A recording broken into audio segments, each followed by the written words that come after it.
ಪರಂಪರೆಯನ್ನ ಭ್ರಮರಾಂಭ ಮಲ್ಲಿಕಾರ್ಜುನ ಸ್ವಾಮಿಯರನ್ನ ಮನದಲ್ಲಿ ನೆನೆದು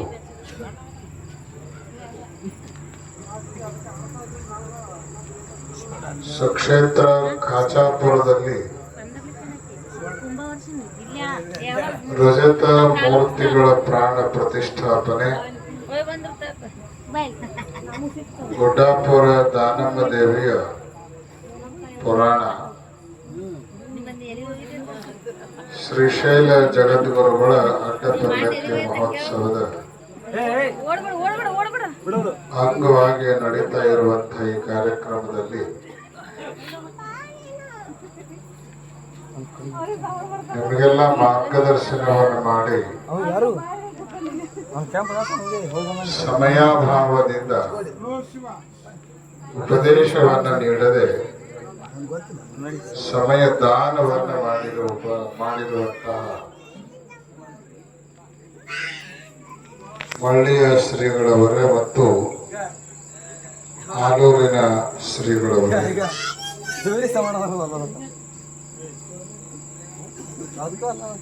ಪುರಾಣ ಪ್ರವಚನದ ಮೂಲಕ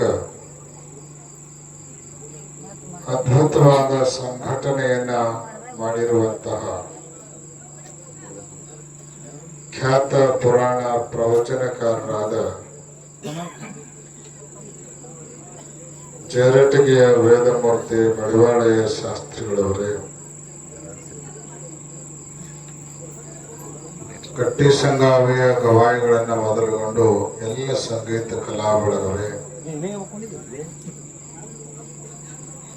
ಇಬ್ಬರಿಗೆಯ ಉತ್ತರಾಧಿಕಾರಿಗಳಾದ ಅಭಿಷೇಕ ದೇವರೇ,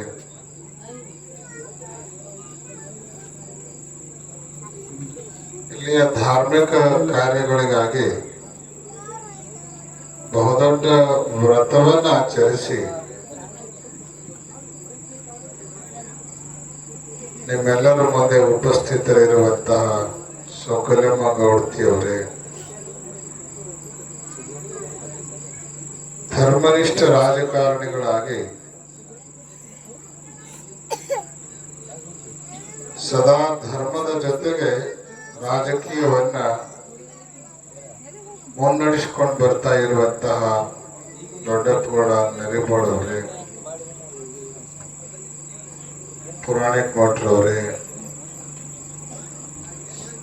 ಕೆಂಬಾವಿಯ ದೊಡ್ಡನಗೌಡರವರೇ, ಹದನೂರಿನ ವಿನೋದ ರೆಡ್ಡಿಯವರನ್ನ ಮೊದಲುಗೊಂಡು ಎಲ್ಲ ಸದ್ಭಕ್ತ ಬಳಗವೇ, ಅವರು ಇವರು ಎನ್ನದೆ ವೇದಿಕೆಯ ಮೇಲೆ ಆಸೀನರಾಗಿರುವಂತಹ ಎಲ್ಲ ಗಣ್ಯರೇ, ಮಾನ್ಯರೇ, ಸುದ್ದಿ ಮಾಧ್ಯಮದ ಪ್ರತಿನಿಧಿಗಳವರೇ, ಸಮಾವೇಶಗೊಂಡಿರುವ ಸಮಸ್ತ ಸದ್ಭಕ್ತ ಮಹಾಜನಗಳೇ, ವಾತ್ಸಲ್ಯ ಮೂರ್ತಿಗಳಾದ ಮಾತೆಯರೇ ಹಾಗೂ ಮತ್ತು ಮಕ್ಕಳೇ,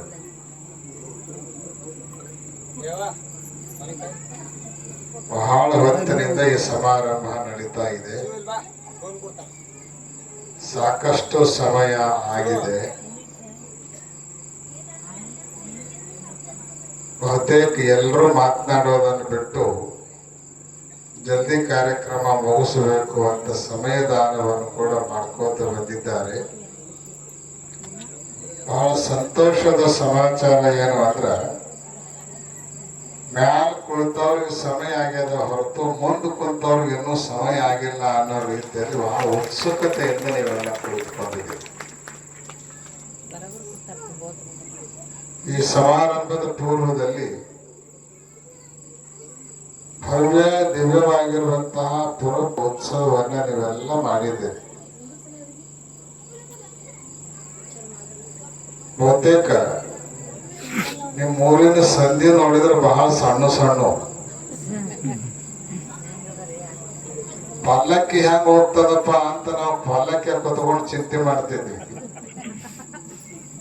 ಕೆಳಗೊಮ್ಮೆ ಮ್ಯಾಲೊಮ್ಮೆ ಆ ಕಡೆ ಒಮ್ಮೆ ಈ ಕಡೆ ಒಮ್ಮೆ ಮಾಡಿ ಅಂತೂ ಹೊತ್ತಕೊಂಡು ಪಲ್ಲಕ್ಕಿ ಸುರಕ್ಷಿತವಾಗಿ ವೇದಿಕೆ ತನಕ ತಂದು ಮುಟ್ಟಿಸಿದ್ರು. ಖುಷಿ ಆಗ್ತದೆ. ಒಂದು ಆಶ್ಚರ್ಯ ಏನು ಅಂದ್ರೆ ನೀವು ಸಂಧಿ ನೋಡಿ ಪಲ್ಲಕ್ಕಿ ತಂದಿದ್ರು, ಏನು ಪಲ್ಲಕ್ಕಿ ನೋಡಿ ಸಂಧಿ ಮಾಡಿಸಿದ್ರು ಅದ ತಿಳಿಲಿಲ್ಲ.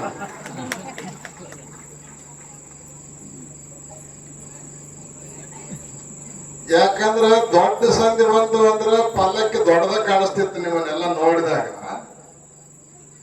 ಹಾಯ್ಲಾರ್ದಂತ ಸಣ್ಣ ಸಣ್ಣ ಸಂಧಿ ಬಂದು ಅಂದ್ರೆ ಪಲ್ಲಕ್ಕಿ ಎಲ್ಲಿ ಸಣ್ಣದಾಕಿತ್ತೇನೋ ಅವಾಗ ಅನ್ಸಾಕತ್ತಿತ್ತು. ಎಲ್ಲೂ ಟಚ್ ಆಗ್ಲಾರ್ದಂಗ, ಎಲ್ಲೂ ತೊಂದರೆ ಆಗ್ಲಾರ್ದಂಗ. ಅದ್ರಾಗ ನಿಮ್ ಊರಿನ ರೋಡ್ ಅಂತೂ ಭಯಾನಕ, ಅದು ಬಹಳ ಚಲೋ ಐತಿ. ಆ ಗಂಗಾಜಲದ ಪ್ರಭಾವದಿಂದ ಸ್ವಲ್ಪ ಅಸ್ತವ್ಯಸ್ತ ಆಗ್ಯದ. ಆದ್ರೂ ಕೂಡ ನಿಮ್ಮ ಭಕ್ತಿ ಕಾಲಕ್ಕೆ ಹೆಸರಿರ್ಲಿ, ಕಲ್ಲಿರ್ಲಿ, ಮುಳ್ಳಿರ್ಲಿ, ರೊಜ್ಜಿರ್ಲಿ ಏನು ಲೆಕ್ಕಿಸ್ಲಾರ್ದನ ಬಾಯಾಗ ಜಯಘೋಷ, ಮುಂದೆ ಹೆಜ್ಜೆ, ಮ್ಯಾಲ ಜಗದ್ಗುರುಗಳು. ಬಹುತೇಕ ನಮಗ ಅನಿಸ್ತಿತ್ತಲ್ಲ ಪಲ್ಲಕ್ಕಿ ಇದು ಖಾಚಾಪುರದಾಗಲ್ಲ ಶ್ರೀಶೈಲದ ಗುಡ್ಡದಾಗ ನಡೆದೈತಿ ಅಂತ ಹೇಳಿ ಭಾವನೆ ಬರ್ತಾ ಇತ್ತು. ಅಷ್ಟು ಚೆನ್ನಾಗಿ ನೀವೆಲ್ಲ ಪಲ್ಲಕ್ಕಿ ಉತ್ಸವ ಮಾಡಿದ್ರಿ. ಓಣಿ ತುಂಬ, ಪಲ್ಲಕ್ಕಿ ತುಂಬ, ಕಾರ್ಯಕ್ರಮ ತುಂಬ, ಜನನೇ ಜನ, ಜನನೇ ಜನ. ಜನಸಾಗರದ ಮಧ್ಯದಲ್ಲಿ ನಡೆದಿರುವಂತ ಈ ಸಮಾರಂಭವನ್ನು ನೋಡಿದ್ರ ಬಹುತೇಕ ಈ ಗ್ರಾಮದ ಧಾರ್ಮಿಕ ಇತಿಹಾಸದಲ್ಲಿಯೇ ಸುವರ್ಣ ಅಕ್ಷರಗಳಿಂದ ಬರೆದಿಡುವಂತ ಒಂದು ಅಭೂತಪೂರ್ವ ಸಮಾರಂಭ ಇದು ಅಂತ ಹೇಳಿದ್ರೆ ಅತಿಶಯೋಕ್ತಿ ಆಗಲಾರದು. ನಿಮ್ಮ ಆ ಭಕ್ತಿ ಉತ್ಸಾಹ ಭರಿತವಾದ ಪಲ್ಲಕ್ಕಿ ಉತ್ಸವವನ್ನು ನೋಡಿ ಜಗದ್ಗುರುಗಳವರು ಸಂತೋಷ ಭರಿತರಾಗಿ ನಿಮ್ಮೆಲ್ಲರಿಗೂ ಕೂಡ ತುಂಬ ಹೃದಯದಿಂದ ಮಂಗಲ ಆಶೀರ್ವಾದವನ್ನು ಅನುಗ್ರಹಿಸುವವರು ಆಗ್ತಾ ಇದ್ದಾರೆ. ಸಾಮಾನ್ಯವಾಗಿ ಯಾವುದೇ ಒಂದು ದೇವಸ್ಥಾನವನ್ನು ನಿರ್ಮಾಣ ಮಾಡಿದ ನಂತರ ಆ ದೇವಸ್ಥಾನದಲ್ಲಿ ಅದು ಶಿಲಾದ್ದೇ ಆಗಿರಬಹುದು, ಲೋಹದ್ದೇ ಆಗಿರಬಹುದು, ಅಥವಾ ಮತ್ತಾವುದೋ ಒಂದು ಪದಾರ್ಥದ ಮೂರ್ತಿಯನ್ನು ಮಾಡಿ ಅದನ್ನ ಪ್ರತಿಷ್ಠಾಪನೆ ಮಾಡುವಂತಹದ್ದು ಧಾರ್ಮಿಕವಾದ ಪದ್ಧತಿ. ಆ ಪದ್ಧತಿಗೆ ಅನುಗುಣವಾಗಿ ಇಲ್ಲಿ ನೀವು ರಜತ ಅಂದ್ರ ಬೆಳ್ಳಿಯ ಮೂರ್ತಿಗಳನ್ನ ಮಾಡಿ ಇವತ್ತು ಪ್ರತಿಷ್ಠಾಪನೆಯನ್ನು ಮಾಡಿದವರಾಗಿದ್ದೀರಿ. ಆ ನಿಮಿತ್ತವಾಗಿ ಪುರಾಣ, ಪ್ರವಚನ, ಜಗದ್ಗುರುಗಳವರ ಆಗಮನ ಎಲ್ಲ ಕಾರ್ಯಕ್ರಮಗಳು ನಡೆದುಕೊಂಡು ಬರ್ತಾ ಇದ್ದಾವೆ. ಮೂರ್ತಿ ಶಿಲೆಯದ್ದೇ ಅಥವಾ ಕಲ್ಲಿಂದೇ ಆಗಿರಬಹುದು, ಲೋಹದ್ದೇ ಆಗಿರಬಹುದು, ಎದರದೇ ಆದ್ರೂ ಕೂಡ ಅದು ದೇವರಂಗ ಪೂಜೆಗೊಳ್ತದ. ಪೂಜೆಗೊಳ್ಳೋದಕ್ಕ ಕಾರಣ ಏನು ಅಂತ ಒಬ್ಬ ಸುಭಾಷಿತಕಾರ ಬಹಳ ಚೆನ್ನಾಗಿ ಹೇಳ. ಕೆಲವು ಒಳ್ಳೆಯ ಗುಣಗಳು ಆ ಮೂರ್ತಿಯಲ್ಲಿ ಇರೋಣದರಿಂದ ಆ ಕಲ್ಲು ದೇವರಾಗ್ತದ, ಆ ಲೋಹ ದೇವರಾಗ್ತದ. ಏನಾವು ಗುಣಗಳು? ನ ದ್ವಿಷಂತೆ ನ ಯಾಚಂತೆ ಪರ ನಿಂದಾಂ ನ ಕುರ್ವತೆ ಅನಾಹುತ ನ ಚಾಯಾಂತಿ ತೇನಾಶ್ಮನೋಪಿ ದೇವತಾಃ ತೇನಾಶ್ಮನೋಪಿ ದೇವತಾಃ. ನಾಲ್ಕು ವಿಶೇಷವಾದ ಗುಣಗಳ ಕಾರಣದಿಂದ ಒಂದು ಶಿಲೆ ಅಥವಾ ಒಂದು ಲೋಹ ಅದು ದೇವರಾಗ್ತದ ಅಂತ ಹೇಳ್ತಾರೆ. ಏನವು ನಾಲ್ಕು ವಿಶೇಷವಾದ ಗುಣಗಳು ಅಂದ್ರ ಒಂದೊಂದಾಗಿ ಹೇಳ್ತೀವಿ, ಲಕ್ಷ ಕೊಟ್ಟು ಕೇಳ್ರಿ. ಯಾಕೆ ಅಂದ್ರ ಆ ಗುಣಗಳು ಲೋಹದಲ್ಲಿರೋಣದರಿಂದ, ಆ ಗುಣಗಳು ಶಿಲೆಯಲ್ಲಿರೋಣದರಿಂದ, ಆ ಶಿಲೆ ಮತ್ತು ಲೋಹಗಳೇ ದೇವರಾಗ್ತವ ಅಂದಮೇಲೆ ಅದೇ ಗುಣಗಳನ್ನ ಮನುಷ್ಯನೂ ಕೂಡ ಅಳವಡಿಸಿಕೊಂಡಾದ್ರೆ ಅವನು ದೇವರಾಗ್ತಾನ ಅನ್ನೋದನ್ನ ತಿಳ್ಕೊಳ್ಳಿಕ್ಕೆ ಬರ್ತಾನೆ. ಏನವು ಗುಣಗಳು? ಕಲ್ಲನ್ನ ದೇವರು ಮಾಡುವಂತ ಗುಣ, ಲೋಹವನ್ನೇ ದೇವರನ್ನಾಗಿಸುವಂತ ಗುಣಗಳು. ಯಾವವು? ಮೊದಲನೇ ಗುಣ ಹೇಳ್ತಾರ ಅವರು, ನ ದ್ವಿಷಂತೆ. ದೇವಸ್ಥಾನದೊಳಗಿನ ಯಾವುದೇ ಮೂರ್ತಿ ಇದ್ರೂ ಕೂಡ ಅದರಲ್ಲಿರುವಂತಹ ಒಂದು ವಿಶೇಷ ಗುಣ ಏನು ಅಂದ್ರೆ ಯಾರನ್ನು ಯಾವ ಕಾರಣಕ್ಕೂ ಎಂದಿಗೂ ದ್ವೇಷ ಮಾಡಕ್ಕಿಲ್ಲ. ಯಾವುದರ ಮೂರ್ತಿ ಯಾರನ್ನಾರ ದ್ವೇಷ ಮಾಡಿದ?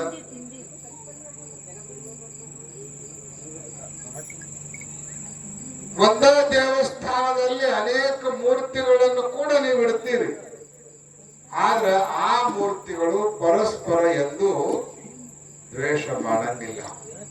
ಹಿಂದಿಯೊಳಗೆ ಒಂದು ಗಾದೆ ಮಾತದ, ಏಕ್ ಮ್ಯಾನ್ ಮೇ ದೋ ತಲವಾರ್ ನಹಿ ಬೈಠತೆ. ಒಂದು ವರೆಯೊಳಗ ಎರಡು ಖಡ್ಗಗಳು ಕುಂಡ್ರಂಗಿಲ್ಲ. ಒಂದು ವರೆಯೊಳಗೆ ಏನಿದ್ರು ಒಂದೇ ಖಡ್ಗ ಕೊಂಡ್ರಬೇಕು, ಎರಡು ಖಡ್ಗ ಎಂದು ಕೊಂಡ್ರಂಗಿಲ್ಲ. ಆದ್ರೆ ಒಂದು ದೇವಸ್ಥಾನದೊಳಗೆ ಎರಡು ದೇವರು ಕುಂಡ್ರಂಗಿಲ್ಲ ಅನ್ನೋ ಪದ್ಧತಿ ಇಲ್ಲ. ಎರಡಲ್ಲ, ಎಷ್ಟು ದೇವ್ರ ತಂದಿಟ್ರು ನಾವು ಆರಾಮ ಇರ್ತಾವ. ಯಾಕೆ ಅಂದ್ರ ದ್ವೇಷ ಮಾಡಂಗಿಲ್ಲ. ದ್ವೇಷವಿದೆ. ದ್ವೇಷ ಅನ್ನುವ ಈ ಗುಣ ಯಾರಲ್ಲಿ ಬರ್ತದೋ, ಯಾರ ಬಗ್ಗೆ ಬರ್ತದೋ ಅವ್ರಿಗೆ ಏನಾಗುತ್ತೋ ಇಲ್ಲೋ ಗೊತ್ತಿಲ್ಲ, ಆದ್ರೆ ಯಾರಲ್ಲಿ ಬರ್ತದೋ ಅವರನ್ನ ಸುಡ್ತಿರ್ತದ. ಅವ್ರಿಗೆ ಗೊತ್ತಿರ್ಲಾರ್ದಂಗ ಅವರನ್ನ ಸುಡ್ತಾ ಇರ್ತದ. ಯಾರನ್ನ ನೀವು ದ್ವೇಷ ಮಾಡ್ತಿರಲ್ಲ ಅವ್ರಿಗೆ ಏನಾಗಂಗಿಲ್ಲ, ಆದ್ರೆ ಯಾರು ದ್ವೇಷ ಮಾಡ್ತಾ ಇರ್ತಾರಲ್ಲ ಅವ್ರಿಗೆ ಎಲ್ಲ ಆಗೋದು. ಬಸವಣ್ಣವ್ರು ವಚನದೊಳಗೆ ಇದಕ್ಕೊಂದು ಸುಂದರವಾದ ಉಪಮೆಯನ್ನು ಕೊಡ್ತಾರೆ. ಮನೆಯೊಳಗಣ ಕಿಚ್ಚು ಮನೆಯ ಸುಟ್ಟಲ್ಲದೆ ನೆರಮನೆಯ ಸುಡದು ಕೂಡಲ ಸಂಗಮ ದೇವ. ನೆರಮನೆಯ ಸುಡದು ಕೂಡಲ ಸಂಗಮ ದೇವ. ನಮ್ಮ ಮನೆಯೊಳಗಿನ ಬೆಂಕಿ ಇನ್ನೊಬ್ಬರ ಮನೆ ಸುಡಬೇಕಾಗಿತ್ತು ಅಂದ್ರೆ ಮೊದಲದು ಯಾರ ಮನೆ ಸುಡ್ತತಿ? ನಮ್ಮ ಮನೆ ಸುಟ್ಕೋತ್ ಹೋದಾಗನ ಇನ್ನೊಬ್ಬರ ಮನೆ ಸುಡ್ತದ. ದ್ವೇಷ ಅನ್ನೋದು ಕೂಡ ಹಿಂಗೆ. ಒಲೆಯೊಳಗಿನ ಕಿಚ್ಚು ನೀರು ಹಾಕಿ ಆರಿಸಬಹುದು, ಆದ್ರ ತಲೆಯೊಳಗೆ ಕಿಚ್ಚು ಹೊತ್ಕೋತು ಅಂದ್ರೆ ಯಾವ ನೀರಿನಿಂದ ಆರಂಗಿಲ್ಲ. ಅದಕ್ಕ ಜ್ಞಾನದ, ವಿವೇಕದ, ವೈರಾಗ್ಯದ ನೀರು ಹಾಕಿ ಆರಿಸ್ಬೇಕು. ಅದನ್ನ ಆರಿಸ್ಬೇಕು. ಅದಕ್ಕ ಕಿಚ್ಚು ಒಲೆಯಾಗಿರ್ಬೇಕೆ ಹೊರತು ತಲೆಯಾಗಿರ್ಬಾರ್ದು. ಒಲೆಯಾಗಿರ್ಬೇಕೆ ಹೊರತು ತಲೆಯಾಗಿರ್ಬಾರ್ದು. ಒಲೆಯಾಗ ಕಿಚ್ಚಿತ್ತು ಅಂದ್ರ ರುಚಿ ರುಚಿಯಾದ ಅಡಿಗೆ ಆಗ್ತದ. ಆದ್ರ ತಲೆಯೊಳಗೆ ಕಿಚ್ಚು ಬಂತು ಅಂದ್ರ ದೇಹವನ್ನೇ ಸುಟ್ಟು ಹಾಕ್ಬಿಡ್ತದ, ಜೀವನವನ್ನೇ ಹಾಳು ಮಾಡಿಬಿಡುತ್ತದೆ. ಅದಕ್ಕಾಗಿ ಯಾರನ್ನು ಕೂಡ ನಾವು ದ್ವೇಷ ಮಾಡುವ ಆ ದ್ವೇಷ ಗುಣ ಇಲ್ಲದೆ ಇರುವ ಕಾರಣಕ್ಕನ ಶಿಲೆ ಲೋಹ ದೇವರ. ಇನ್ನು ಎರಡನೇ ಗುಣ ಯಾವುದು ಅಂದ್ರ ನ ಯಾಚಂತೆ. ಯಾರನ್ನು ಏನೂ ಕೇಳಂಗಿಲ್ಲ. ಏನಾರ ಬೇಡ ಅಂದ್ರೆ ಗುಡಿಯಾನೋ ಮೂರ್ತಿಗಳು ಯಾರನ್ನಾರ ಏನಾರ ಬೇಡವ ನೀವೇನ್ ತಂದು ಕೊಟ್ರು ನೈವೇದ್ಯ ತೋರಿಸಿದ್ರು ಖುಷಿಯಿಂದ ಸ್ವೀಕಾರ ಮಾಡ್ತಾವ. ಏನು ತಂದಿರ್ಲಿಲ್ಲ ಅಂದ್ರೆ ಯಾಕೆ ತಂದಿಲ್ಲ ಅಂತಾವು ತಕರಾರು ಮಾಡಂಗಿಲ್ಲ. ಪ್ರಸಂಗ ಬಂದ್ರೆ ಗುಡಿಯಾಳಗಿರುವಂತ ಪೂಜಾರಿ ಬೇಡ್ತಾನ, ಪೂಜೆ ಮಾಡು ಪೂಜಾರಿ ಬೇಡ್ತಾನೆ ಹೊರತು ದೇವರು ಮಾತ್ರ ಏನು ಬೇಡಂಗಿಲ್ಲ. ಮತ್ತು ಬೇಡಂಗಿಲ್ಲ ಅಂತ ಹೇಳಿ ಅದು ಆರಾಮಿರ್ತತಿ. ನೀವು ಅದನ್ನ ಪೂಜೆ ಮಾಡ್ತೀರಿ. ಜಗಲಿ ಮೇಲೆ ಎಷ್ಟೆಲ್ಲ ದೇವ್ರು ತಂದಿಟ್ಟಿರ್ತೀರಲ್ಲ ನೀವು, ಅವು ಬಹಳ ದೇವ್ರು ಜಗಲಿ ಮೇಲೆ ಯಾಕೆ ಅದಾವ ಅಂದ್ರ ಅವು ಏನು ನಿಮ್ಮನ್ನ ಕೇಳಂಗಿಲ್ಲ ಅಂತ ಅದಾವು. ಜಗಲಿ ಮೇಲೆ ಕುತ್ಕೊಂಡಿರೋ ದೇವ್ರು ಎಲ್ಲ ಕೇಳಕ್ ಚಾಲು ಮಾಡಿದ್ವು ಅಂದ್ರೆ ಖಂಡಿತವಾಗ್ಲೂ ಒಂದೊಂದು ಮನೆ ಬಿಟ್ಟು ಹೊರಬೇಕು. ಯಾಕೆ ಹೊರಬೇಕ ಅಂದ್ರ ಮನೆಯಾಗಿದ್ದವ್ರು ಉಸಾಬರಿನ ರಗಡಾಗಿರ್ತದೆ. ಮತ್ತಿನ್ನು ಜಗಲಿ ಮೇಲಿನ ಅವ್ರು ಉಸಾಬರಿ ಮಾಡೋದಾದ್ರೆ ಅವ್ರ ಏನ್ ಮಾಡೋದಂತ. ಅದಕ್ಕ ಶಿಲೆ ನ ಯಾಚಂತೆ, ಏನನ್ನು ಕೂಡ ಬೇಡಂಗಿಲ್ಲ. ಬೇಡುವ ಗುಣ ಯಾವಾಗಲೂ ಬಹಳ ಸಣ್ಣದು. ಬೇಡವನ ಕೈ ಯಾವಾಗಲೂ ಹೆಂಗಿರ್ತತಿ? ಕೆಳಗಿರ್ತತಿ. ಕೊಡವನ ಕೈ ಮ್ಯಾಲಿರ್ತತಿ. ಕೊಡವ ಮ್ಯಾಲ ಇರ್ತಾನ, ಬೇಡವ ಕೆಳಗೆ ಹೋಗ್ತಾನ. ಒಬ್ಬ ಸುಭಾಷಿತಕಾರ ಬಹಳ ಸುಂದರವಾದ ಮಾತು ಬರ್ದ, ಸ್ವಲ್ಪ ಲಕ್ಷ ಕೊಟ್ಟು ಕೇಳ್ರಿ, ಮಜಾ ಆಯ್ತ. ತೃಣಾ ಲಘುತರಸ್ತೂಲ ತೂಲಾದಪಿ ಚ ಯಾಚಕ ವಾಯುನ ಕಿನ್ನ ನೀತೋಸೌ ಮಾಮಯಂ ಪ್ರಾರ್ಥಯೇದಿತಿ ಅಂತ.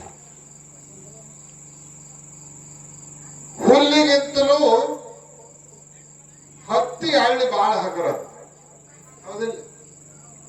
ಹುಲ್ಲಿನ ಕಡ್ಡಿಗಿಂತಲೂ ಹತ್ತಿ ಹಳ್ಳಿ ಬಹಳ ಹಗರ.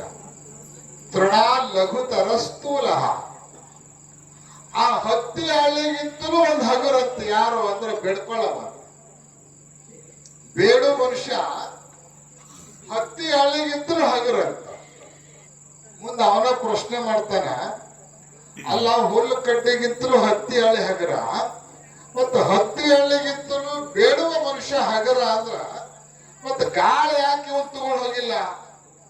ಕಡ್ಡಿ ತಗೊಂಡು ಹೋಗ್ತದ, ಹತ್ತಿ ಹಳ್ಳಿ ತಗೊಂಡು ಹೋಗ್ತದ, ಮತ್ತೆ ಗಾಳಿ ಇವನ್ಯಾಕ ಬಿಟ್ಟೈತಿ, ಇವನ್ಯಾಕ ತಗೊಂಡು ಹೋಗಿಲ್ಲ ಅಂತ ಪ್ರಶ್ನೆ ಮಾಡ್ತಾರ ಅವರು. ಅದಕ್ಕೆ ಉತ್ತರನು ಅವರ ಹೇಳ್ತಾರ, ವಾಯು ಗಾಳಿ ಯಾಕೆ ಅವನ್ ತಗೊಂಡು ಹೋಗಿಲ್ಲ ಅಂದ್ರೆ ನಾನು ಎಲ್ಲರ ಮತ್ತೆ ಬೇಡಿಗಿಡನಂತ ಅವ್ನು ಬಿಟ್ಟು ಹೋಗ್ಯಾನ. ಮಾಮಯಂ ಪ್ರಾರ್ಥಯೇದಿತಿ, ನಾನು ಮತ್ತೆ ಬೇಡಿಗಿಡನಂತ ವಾಯು ಅವನ್ ಬಿಟ್ಟು ಹೋಗ್ಯಾನ ಅಂತ ಬರೀತ. ಈಗ ಬೇಡುವ ಗುಣ ಮನುಷ್ಯನನ್ನ ಸಣ್ಣ ಮಾಡ್ತದೆ. ಅದಕ್ಕ ಕೇಳಬಾರ್ದು. ದೊರಕಲೆ ನದರೊಳು ಪರಿಣತಿ ದಳೆಯುವುದೇ ಚಂದ ಮಮ. ದೇವ್ರು ಏನು ಕೊಟ್ಟಿರ್ತಾನ ಅದರೊಳಗೆ ಖುಷಿಯಾಗಿರುವಂತಹದನ್ನ ರೂಢಿಸಿಕೊಳ್ಬೇಕು. ಹಿಂಗ ದ್ವೇಷ ಮಾಡದೆ, ಯಾರನ್ನೂ ಏನನ್ನೂ ಕೇಳದೆ ಇರುವ ಗುಣಗಳ ಕಾರಣದಿಂದ ಶಿಲೆ ಮತ್ತು ಲೋಹ ದೇವರಾಗ್ತದೆ. ಮೂರನೇ ಕಾರಣ ಬರೀತಾರ ಅವರು, ಪರನಿಂದ ನ ಕುರುವತೆ. ಇನ್ನೊಬ್ಬರ ನಿಂದೆಯನ್ನ ಅವು ಮಾಡಂಗಿಲ್ಲ. ಯಾರು ಮಾಡವು? ಯಾರ ನಿಂದೆಯನ್ನು ಮಾಡೋದಿಲ್ಲ. ಒಂದೇ ಓಣಿಯೊಳಗೆ ಬೇಕಾದಷ್ಟು ಗುಡಿಗಳು ಇರ್ತಾವ. ಪ್ರಸಂಗ ಬಂದ್ರ ಗುಡಿಗೆ ನಡ್ಕೊಳ್ಳ ಅವರು ಪರಸ್ಪರ ನಿಂದೆ ಮಾಡ್ತಾರ.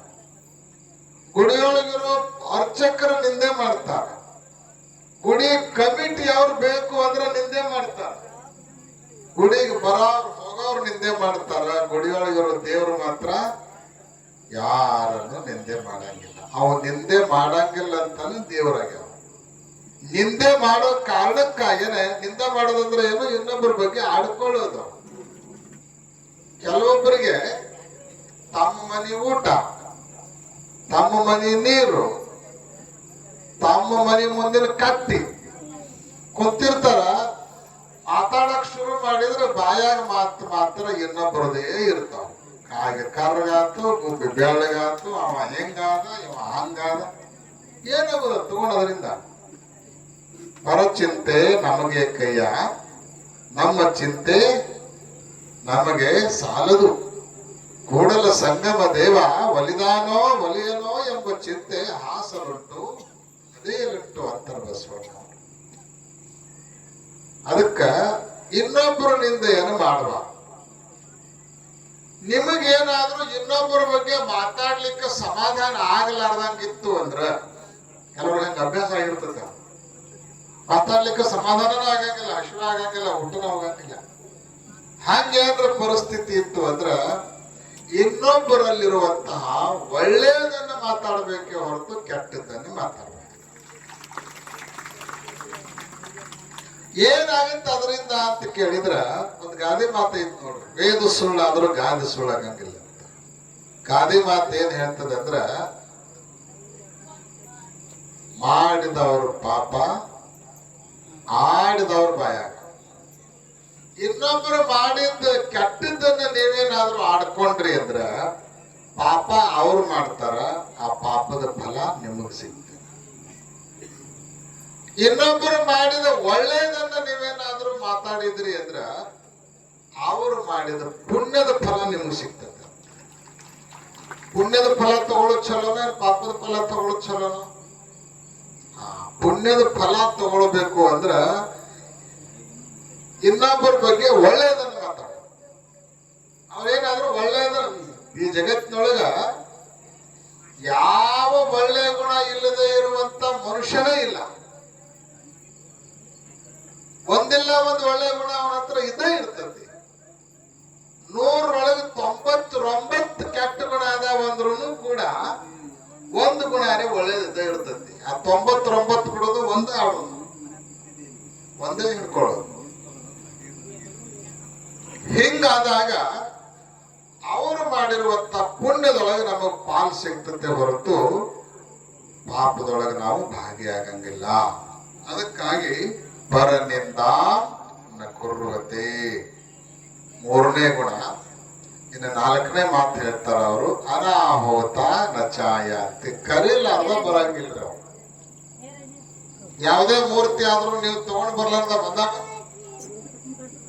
ನಾನ್ ಗುಡಿ ಬಾ ಚಲೋ ಕಟ್ಟೇರಿ ಅದಕ್ಕೆ ನಾ ಬಂದ ಅಲ್ಲಿ ಇರ್ತೀನಿ ಅಂತ ಹೇಳಿ ಬರಂಗಿಲ್ಲ. ನೀವು ಹೋಗಿ ಆರ್ಡರ್ ಕೊಟ್ಟು ಮಾಡಿಸಿ ವೈಭವದಿಂದ ಉತ್ಸವದಿಂದ ಕರ್ಕೊಂಡು ಬಂದಾಗ ಮಾತ್ರ ಬರ್ತಾರೆ.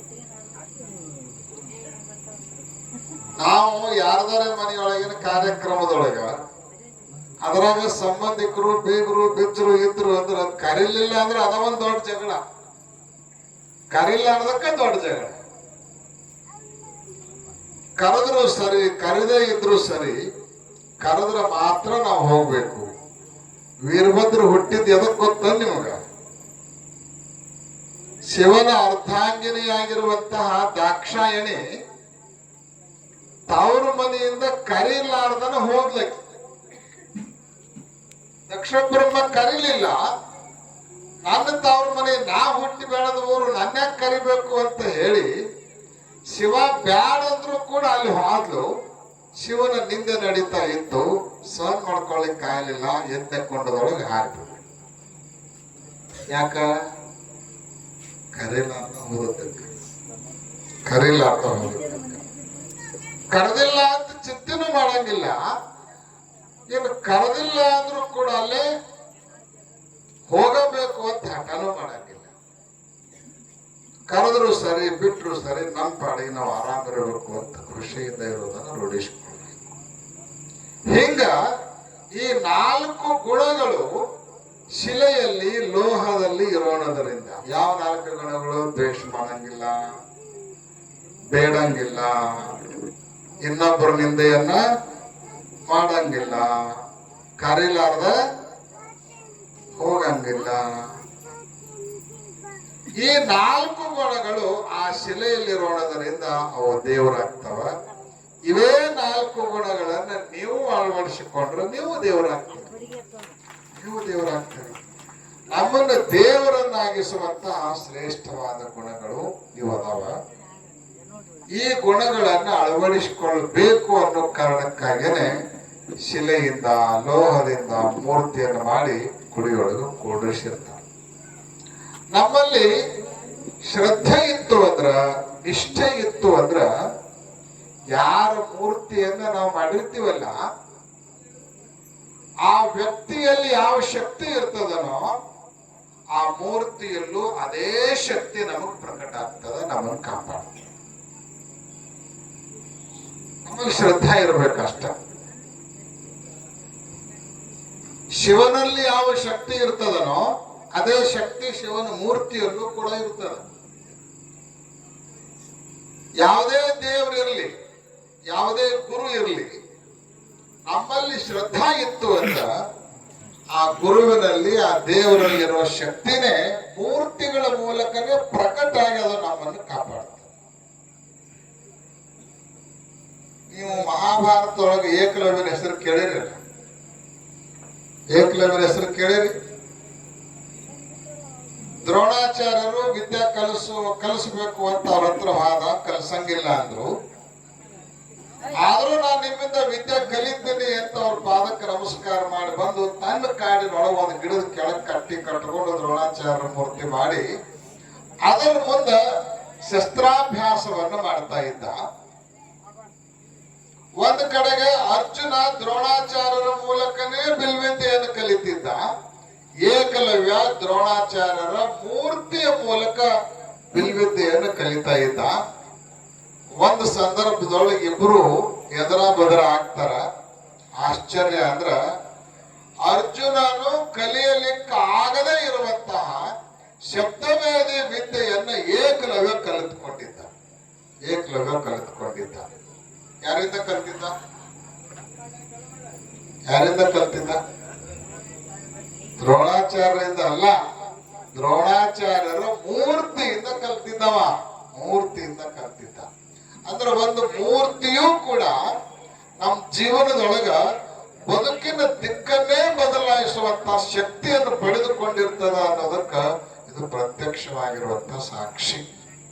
ಆ ಹಿನ್ನೆಲೆಯಲ್ಲಿ ಇವತ್ತು ರಜತ ಮೂರ್ತಿಗಳನ್ನ ಪ್ರತಿಷ್ಠಾಪನೆ ಮಾಡುವ ಅಂಗವಾಗಿ ಅನೇಕ ಕಾರ್ಯಕ್ರಮಗಳನ್ನು ಇಲ್ಲಿ ಆಯೋಜನೆ ಮಾಡಿದವರಾಗಿದ್ದಾರೆ. 2 ರಜತ ಮೂರ್ತಿಗಳನ್ನ ಪ್ರತಿಷ್ಠಾಪನೆ ಮಾಡಿ ನಿಮ್ಮೆಲ್ಲರ ಭಕ್ತರ ಭಕ್ತಿಗೆ ಒಂದು ಮೂರ್ತ ರೂಪವನ್ನು ಕೊಡುವಂತಹ ಪ್ರಯತ್ನ ಈ ಮೂಲಕ ಖಾಚಾಪುರ ಗ್ರಾಮದಲ್ಲಿ ನಡೆದಿದೆ ಅನ್ನುವಂತಹದ್ದನ್ನು ಇಲ್ಲಿ ವ್ಯಕ್ತ ಮಾಡ್ತಾ, ಆ ನಿಮಿತ್ತವಾಗಿ ಗುಡ್ಡಾಪುರ ದಾನಮ್ಮ ದೇವಿಯ ಪುರಾಣ ಸರ್ವಾಂಗ ಸುಂದರವಾಗಿ ನಡೆದುಕೊಂಡು ಬಂದು ಇವತ್ತು ಪರಿಪೂರ್ಣತೆಯನ್ನ ಹೊಂದಿದ್ದಾಗಿದೆ. ನಮ್ಮ ಮಡಿವಾಳಯ ಶಾಸ್ತ್ರಿಗಳವರು ಎಲ್ಲಿ ಹೋದ್ರು ಸುಣ್ಣ ಬಂದ್ರು ಅನ್ನುವಂತ ಜಾಯಮಾನದ ಶಾಸ್ತ್ರಿಗಳಲ್ಲ. ಅಲ್ಲಿ ಹೋದ್ರು ಅಂದ್ರೆ ಏನಾರ ಒಂದು ಗುರು ತುಳಿಯುವಂಗ ಮಾಡಿ ಬರುವಂತ ವಿಶೇಷವಾದ ಶಾಸ್ತ್ರಿಗಳವರು.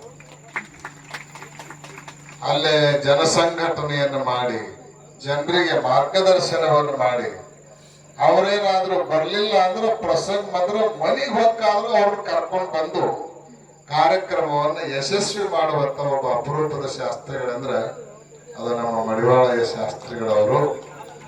ಬಹುತೇಕ ಆ ಗುಣ ನೋಡಿನೇ ನಮ್ಮ ಆಲೂರು ಸ್ವಾಮಿಗಳು ಮತ್ತು ಬಳ್ಳಿಯ ಶ್ರೀಗಳವರು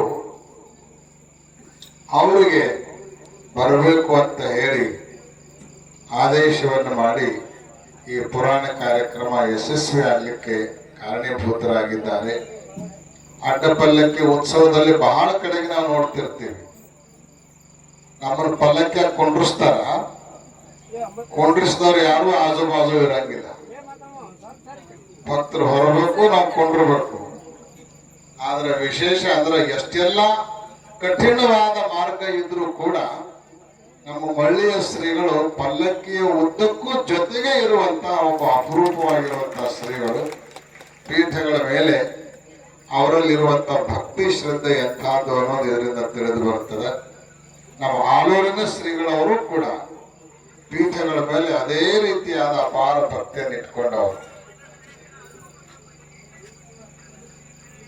ತಪಸ್ಸನ್ನು ಸಾಧಿಸಿ ಸಾಕಷ್ಟು ಸಿದ್ಧಿ ಸಂಪನ್ನವರಾಗಿದ್ರು ಕೂಡ ಪೀಠಗಳು ಬಂದಾಗ ಗೌರವವನ್ನ ಸಮರ್ಪಿಸುವುದರ ಮೂಲಕ ಪರಂಪರೆಯನ್ನು ಕಾಪಾಡಿಕೊಂಡು ಬಂದಿರುವಂತಹ ಉಭಯ ಶ್ರೀಗಳವರಿಗೆ ಸನ್ಮಂಗಲವನ್ನು ಹಾರೈಸಿ ಮಡಿವಾಳಯ ಶಾಸ್ತ್ರಿಗಳವರ ಕ್ರಿಯಾಶೀಲತೆಗೂ ಕೂಡ ನೀವೆಲ್ಲ ಒಂದು ಜೋರಾದ ಚಪ್ಪಾಳೆಯನ್ನು ತಟ್ಟಿ ಅಭಿನಂದಿಸಬೇಕಂತ ತಿಳ್ಕೊಂಡು ಅವರಿಗೂ ಕೂಡ ಸನ್ಮಂಗಲವನ್ನು ಹಾರೈಸಿ ನಮ್ಮ ದೊಡ್ಡಪ್ಪ ಗೌಡರು ನರಿಗೋಳವರು ಆಗಮಿಸಿದ್ದಾರೆ. ಬಹಳ ಜನ ರಾಜಕೀಯ ಮುಖಂಡರಿಗೆ ಸಮಯನೇ ಇರಂಗಿಲ್ಲ, ಬಂದ್ ಅನ್ನೋದನ್ನು ಹೋಗಿಬಿಟ್ಟಿರ್ತಾರೆ. ಆದ್ರೆ ನಾವು ಬಹಳ ಸಲ ನೋಡೀವಿ, ಯಾವುದೇ ಎಲ್ಲೇ ಪೀಠ ಬಂದು ಅಂದ್ರೆ ಅಲ್ಲಿ ಕಾರ್ಯಕ್ರಮಕ್ಕೆ ಬಂದಾಗ ಪೀಠಗಳಿಗೆ ಸಲ್ಲಿಸಬೇಕಾದ ಗೌರವವನ್ನು ಸಲ್ಲಿಸಿ ಪೂರ್ಣ ಆಶೀರ್ವಚನ ಮುಗಿಯುವ ತನಕ ಕುಳಿತುಕೊಂಡು ಕೇಳಿ ಆಮೇಲೆ ಆಶೀರ್ವಾದ ಪಡ್ಕೊಂಡೇ ಹೋಗುವಂತಹ ವಿಶಿಷ್ಟವಾದ ವ್ಯಕ್ತಿತ್ವ ಅದು ನಮ್ಮ ದೊಡ್ಡಪ್ಪಗೌಡ ನರಿಗೌಡ ಅವ್ರದ್ದು. ಅವ್ರಿಗೂ ಕೂಡ ಸನ್ಮಾನವನ್ನು ಹಾರೈಸಿ ಅನೇಕ ಗಣ್ಯಮಾನ್ಯರು ವೇದಿಕೆಯಲ್ಲಿ ಉಪಸ್ಥಿತರಿದ್ದಾರೆ. ನಮ್ಮ ಸುಗ್ಲಮ್ಮ ಗೌಡತಿ ಅವರು ಇದ್ದಾರೆ. ಅನೇಕ ವರ್ಷಗಳವರೆಗೆ ಉಪವಾಸವನ್ನು ಮಾಡಿ ತೇರು ಮಾಡಲಿಕ್ಕೆ ಕಾರಣೀಭೂತರಾದವರು ನಮ್ಮ ಗೌಡತಿ ಅವರು. ಅತ್ಯಂತ ಭಕ್ತರಾದ ನೋಡ್ರಿ. ದೇಶದಲ್ಲಿ. ಬಹುತೇಕ ಇಂಥ ಭಕ್ತರನ್ನ ನೋಡೇ ದೇವರು ಹೇಳಿರ್ಬೇಕು, ಮಮ ಭಕ್ತೋ ಮಮಾಧಿಕ ಅಂತ. ನನ್ನ ಭಕ್ತರು ನನಗಿಂತಲೂ ದೊಡ್ಡವರು ಅಂತ ಪರಮಾತ್ಮ ಹೇಳ್ಯಾರಂತ. ಅಂತ ಹೇಳಿಕೆಗೆ ಇಂಥ ಭಕ್ತರ ಕಾರಣ ಅಂತ ಹೇಳಿದ್ರೆ ಅದು ಅತಿಶಯೋಕ್ತಿ ಆಗ್ಲಾರ್ದು. ನಮ್ಮ ಸಂಗೀತ ಕಲಾ ಬಳಗದವರ ಸೇವೆಯೂ ಕೂಡ ಅಪ್ರತಿಮವಾಗಿರುವಂತಹದ್ದು. ನೀವೆಲ್ಲ ನೋಡ್ರಿ, ಇಷ್ಟೊತ್ತನಾದ್ರೂ ಏನೋ ಕುಂತ ಇದ್ದೀರಿ, ಹಂಗ ಆಸರಕ್ಕೆ ಬ್ಯಾಸರಕ್ಕೆ ಏನೂ ಇಲ್ಲ. ಜಗದ್ಗುರುಗಳು ಬಂದದ್ದೇ ನಮಗೊಂದು ದೊಡ್ಡ ಹಬ್ಬ ಅನ್ನುವಂಥ ಭಾವನೆಯನ್ನು ಇಟ್ಕೊಂಡು ನೀವು ಬಹಳ ಖುಷಿಯಿಂದ ಕಾರ್ಯಕ್ರಮದಲ್ಲಿ ಕುಳಿತದ್ದೋಡೆ ನಾವು ಇಷ್ಟೋ ತನಕ ಮಾತಾಡಿದ್ದೀವಿ. ಇರಲಿಲ್ಲ ಅಂದ್ರೆ ಸಾಂಕೇತಿಕವಾಗಿ 2 ಮಾತು ಹೇಳಿ ನಮಗೂ ಬೇಸರ ಆಗಿತ್ತು. ಯಾಕಂದ್ರೆ ಮುಂಜಾನೆ ಒಂದು ಉತ್ಸವ ಆಗ್ಯದ, ಆಮೇಲೆ 4-5 ತಾಸು ಪ್ರಯಾಣ ಆಗ್ಯದ, ಬಂದ ಕೂಡಲೇ ಮತ್ತೆ ಇಲ್ಲಿ ಪಲ್ಲಕ್ಕಿ ಆಗ್ಯದ, ಅದು ಮುಗಿದ ಕೂಡಲೇ ಮತ್ತೆ ಇಲ್ಲಿ ಬಂದು ಕೂತ್ಕೊಂಡಿವಿ. ಬೆಳಗ್ಗೆ 7 ಗಂಟೆಯಿಂದ ಶುರು ಆಗಿದ್ದು ರಾತ್ರಿ 12 ಆದ್ರೂ ಇನ್ನೂ ಮುಗಿಬತ್ತು. ಆದ್ರೂ ನಮ್ಮ ಆ ಎಲ್ಲ ದಣಿವು ನಿಮ್ಮ ಮುಖದ ಪ್ರಸನ್ನತೆಯನ್ನು ನೋಡಿ ದೂರಾಗಿ ಪ್ರಸನ್ನ ಚಿತ್ತರಾಗಿ ನಾವು ಕೂಡ ಈ ಸಮಾರಂಭದಲ್ಲಿ ಪಾಲ್ಗೊಂಡಿದ್ದೇವೆ. ನಿಮ್ಮೆಲ್ಲರಿಗೂ ಕೂಡ ಜಗದ್ಗುರು ಪಂಚಾಚಾರ್ಯರು, ಶ್ರೀಶೈಲ ಪೀಠದ ಎಲ್ಲ ಜಗದ್ಗುರುಗಳು, ಭ್ರಮರಾಂಬ ಮಲ್ಲಿಕಾರ್ಜುನ ಸ್ವಾಮಿ ಮತ್ತು ದಾನಮ್ಮ ದೇವಿ ನಿಮಗೆಲ್ಲ ಆಯುಷ್ಯ, ಆರೋಗ್ಯ, ಭೋಗ, ಭಾಗ್ಯ, ಸುಖ, ಶಾಂತಿ, ನೆಮ್ಮದಿ, ಸಮೃದ್ಧಿಗಳನ್ನ ಕರುಣಿಸಿ ಕಾಪಾಡಲಿ ಹಾಗೆ ಅಂತ ಹಾರೈಸಿ ಆಶೀರ್ವಚನವನ್ನು ಪೂರ್ಣಗೊಳಿಸ್ತಾ ಇದ್ದೇವೆ. ಓಂ ಶಾಂತಿ ಶಾಂತಿ ಶಾಂತಿ. ಜೀವನದ ಮುಕ್ತಿಗೆ ಅನಂತ ಕೋಟಿ ನುಡಿಗಳನ್ನ ಸಮರ್ಪಣೆ ಮಾಡಿರ್ತಕ್ಕಂಥ ಪೂಜ್ಯರ ಅಡಿದಾರಿಗಳಿಗೆ ಅನಂತ ಕೋಟಿ ನಮನಗಳು. ಈಗ ಈ ಒಂದು ಕಾರ್ಯಕ್ರಮದಲ್ಲಿ ಶ್ರೀ ಶರಣ ಬಸವಂತರಾಯ್ ಗೌರ್ ದಂಪತಿಗಳು ಬಂದು ಪೂಜ್ಯರಿಂದ ಆಶೀರ್ವಾದ